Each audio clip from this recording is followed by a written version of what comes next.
Y Estelita está como siempre para charlar un poco con su habitual columna de género, si se quiere. En el día de hoy vamos a meternos un poquito con el Día del Trabajador. ¿Y Bien. qué visión se le puede dar a esto, Estela? Mira, esta vez hacemos género y sociedad un poco, ¿no? La hacemos un Bien. poquito extendida. Bueno, justamente el domingo cayó, no nos tocó feriado, porque fue Claro. el día... Y hay como una discusión. En general, en muchos almanaques siguen poniendo que el 1 de mayo es el Día del Trabajo. Pero en realidad en su origen se planteó como el Día del Trabajador.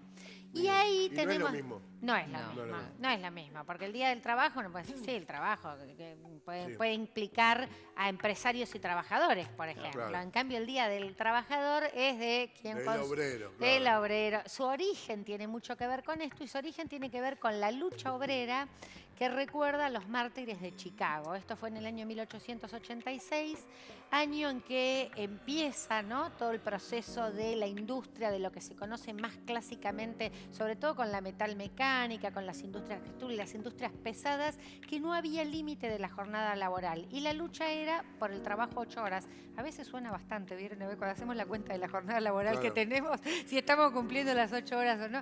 Bueno, eran estas grandes luchas obreras por condiciones de trabajo digna. Era inhumano, insalubre, las condiciones, no había límite horario, no había vacaciones, no había licencia por enfermedad, nada. Estas eran las peleas.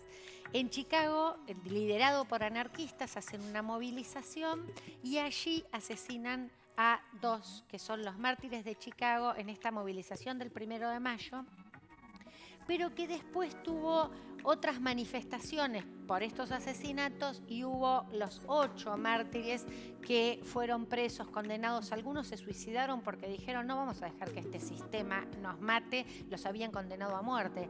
No, me voy a matar yo. Así fueron, bueno, como los mártires, es un emblema en este día de lucha. En Argentina, fundamentalmente a partir del peronismo y sobre todo cuando Perón fue secretario de Trabajo en 1943, que es además lo que hace que Perón logre ese inmenso respaldo popular que construye el peronismo a partir de la gesta del 17 de octubre del 45, cuando Perón cae preso.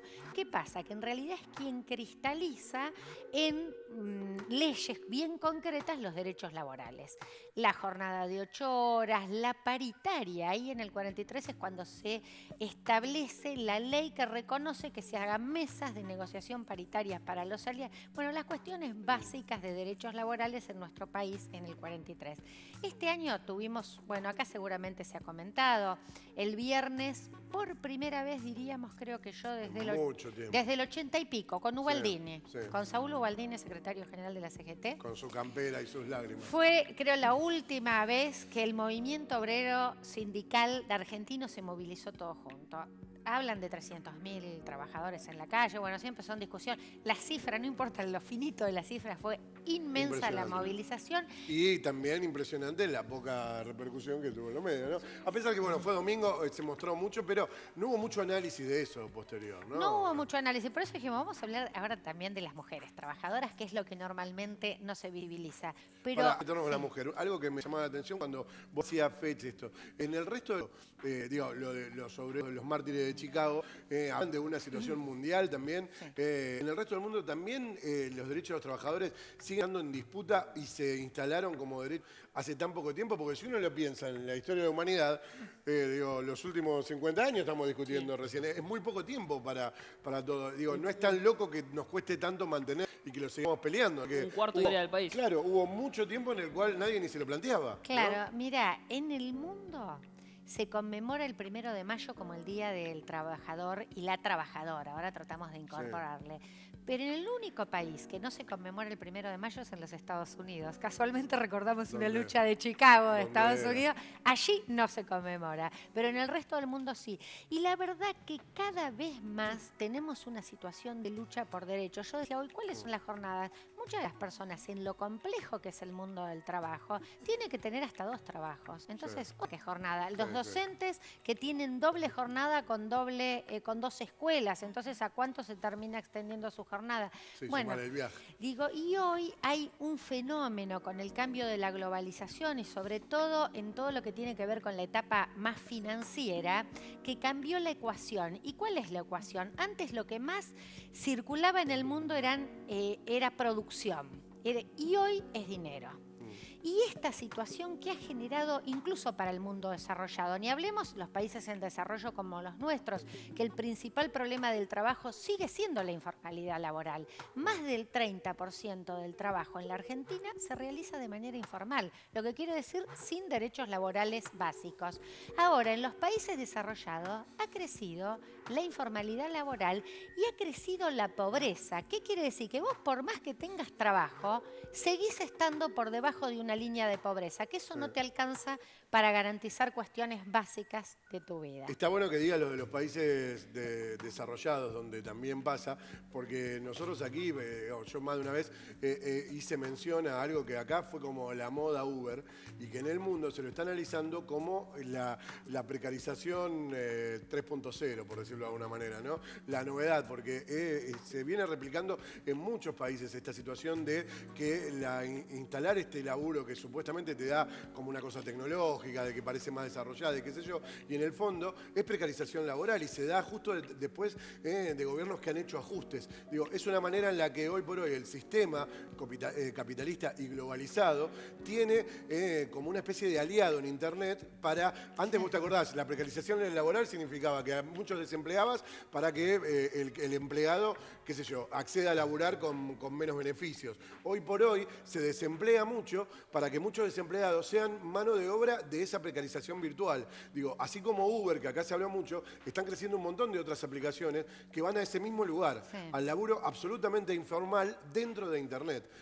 Y esto está pasando en muchos lugares del mundo y es punta de lanza Uber y es punta de lanza muchos países desarrollados y es algo que no tenemos mucha noción todavía. Deshumaniza, aparte, ¿a quién le vas a reclamar después? Claro, ¿a quién le reclamás? No, acordate que acá a Uber le quisieron mandar una carta de documento y no tenía ni dirección. Digamos. Ni dirección, es como, terrible, claro, imagínate, ¿no? Y vos lo bancás, los que lo bancan que se creen vivos, ¿no? Desde una cuestión de que es fácil por internet, estamos en la modernidad, es así, pero se está metiendo esa situación. Acordate que hablamos del Work Today también, ya hay una aplicación en la cual empleadores pueden contratar gente solo por una noche. Claro. Bueno, y es como a lo que hay que estar atento, digamos. Sí, además eso, ¿sabés a qué te lleva también? A las formas de trabajo a domicilio, porque a vos qué te permite los ámbitos de trabajo, bueno, que te encontrás, que discutís, che, vos cómo cobrás, cómo discutís condiciones laborales, ¿cómo haces así donde no estás? Y eso es mucho de las características, algunos llaman el fenómeno de la feminización del trabajo, en general pasa en los jóvenes, que son trabajos a domicilio, precarios, informalizados, por tiempos parciales, o sea que por lo tanto vos tenés que tener como un montón de cositas para poder hacerte un ingreso salarial. Esto me parece que es mucho de las características que tienen las nuevas formas de trabajo, los teletrabajos. Sin embargo, digo, miremos lo que pasó con los taxistas en Buenos Aires, digo, lo pararon. Estuvo bueno. Lo pararon bueno. y esto no pasa, por ejemplo, en Estados Unidos. Lugares que no. No pasa en Estados Unidos, que hay niveles de informalidad y fíjate de crecimiento de la pobreza. Y el otro día lo comentábamos. En Estados Unidos, porque vos cuando discutís condiciones laborales, ¿sabés qué discutís, por ejemplo? Obra social. Sí, que no tiene. Discutís qué pasa cuando te enfermas. En Estados Unidos, que el Estado además no garantiza nada, porque ahí no hay Estado de bienestar como hubo en Europa. ¿Saben por qué creció enormemente la pobreza? Con las familias que tienen un familiar enfermo.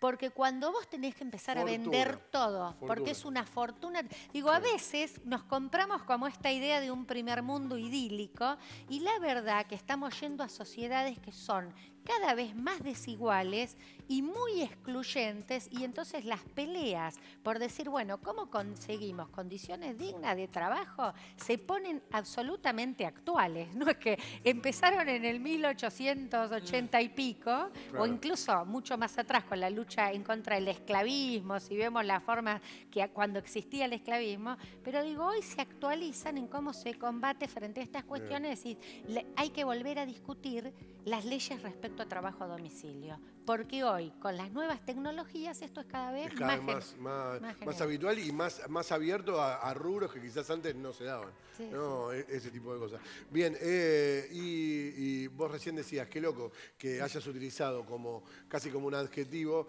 la feminización del trabajo, como dando por instalado ya que las mujeres lo venían sufriendo como ley casi, ¿no? Mira, tenemos algunos datos, así que unas placas para compartir. seguir y que vamos a ver qué está pasando ahora con la diferencia entre trabajadores y trabajadoras en el mercado laboral. A ver.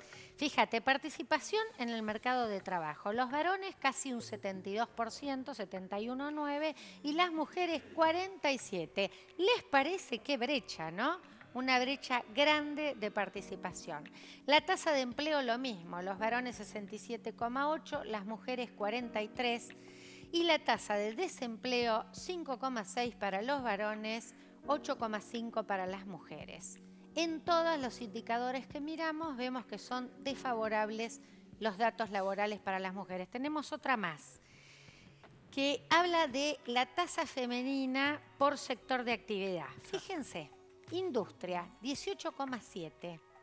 Comercio, 35%. Servicios, 45%. Fíjense cómo hay feminización. Eso se llama la segregación horizontal en el mercado de trabajo. Esto es que las mujeres estamos sobre-representadas en determinados tipos de tareas que se las consideran femeninas. La industria, que es un sector que tiene mejores niveles de salarios, mejor nivel de negociación colectiva, estamos subrepresentadas. ¿Pero esto siempre fue así? No, miren, porque además cuando dicen el Día del Trabajador, nosotros decimos que algunos dicen trabajador en masculino por genérico, pero el sustrato cultural es que siempre se creyó al trabajador como el varón. Y el varón que traía el dinero a la casa, donde la mujer estaba cuidando al nenito, la nena, el perro y la gata. O el perro, era la pareja así, ¿no? Como siempre. La estabilidad familiar. Bueno, pero esto es un mito. Porque yo voy a compartir con ustedes... Siempre te dicen el hombre salía a cazar. Claro. Y la mujer, ¿no? Como para decir que desde siempre. Y la ¿no? mujer complementario, ¿no? Siempre se convive como esta idea de complementariedad. Y en realidad, hoy en día, las familias son diversas. Hay un montonazo de hogares monoparentales, casi el 30%. Hay parejas del mismo sexo, hay familias ensambladas. Entonces, hoy trabajan los adultos. Tienen que trabajar todos en la casa. Pero vamos a la industria. Les quiero dar un dato interesante. El censo del año 1914 en Argentina dice que en la industria, vieron que ahora dice que el 18% son mujeres, trabajaban 841.000 operarios. ¿Saben cuántas eran mujeres? 352.000. Casi el 35%. Casi el 45%. Sí. La industria incipiente, Argentina es el primer país que se industrializa, era sobre todo textil, curtiembres, bueno, una industria ligada a este perfil agroexportador de la Argentina. Todavía no había entrado la metalmecánica, que es la que más se masculiniza, que además empieza a ser industria más pesada. Tenía muchísimas mujeres y es más, muchas de las luchas de principio del siglo, muy rápido, Argentina en 1990 ya conmemoró el 1 de mayo como Día del Trabajador. Estuvieron las mujeres encabezando grandes protestas. Algún día lo vamos a ver, porque incluso en la primera Unión General del Trabajo que se creó, hubo una mujer en su conducción. Así que todavía, digo, hoy hablábamos de que tenemos mucho para luchar por igualdad de condiciones salariales, pero también, a pesar de todo el tiempo que ha pasado, mucho por la representación de las mujeres en el sindicalismo. Bien. Yo tengo ganas de que me feminicen un poco y ser amo de casa, ¿no? ¿No será muy difícil algún día que se instale el matriarcado? Algún día tengo ganas de que hablemos. Yo soy el matriarcado. Yo soy un fanático de los elefantes, lo he dicho más de una vez, y la organización familiar, social del elefante es con matriarcado. Y funcionan bien, y dicen algunos que por algo fue, de mamut a elefante, una de las pocas especies que sobrevivieron a todos los cambios que hubo a lo largo de la historia del planeta. Es una pavada que sale que estoy planeando. Sí, hay muy pocas. Los pingüinos. El que cuida es el pingüino y va a buscar el alimento al pingüino. Pero se da solamente... Empolla el masculino.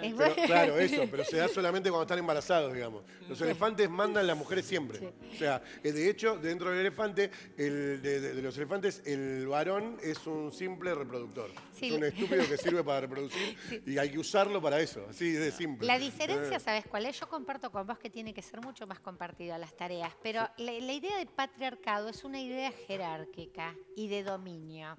En cambio, las sociedades donde había predominios femeninos, en general no había esas relaciones asimétricas de poder.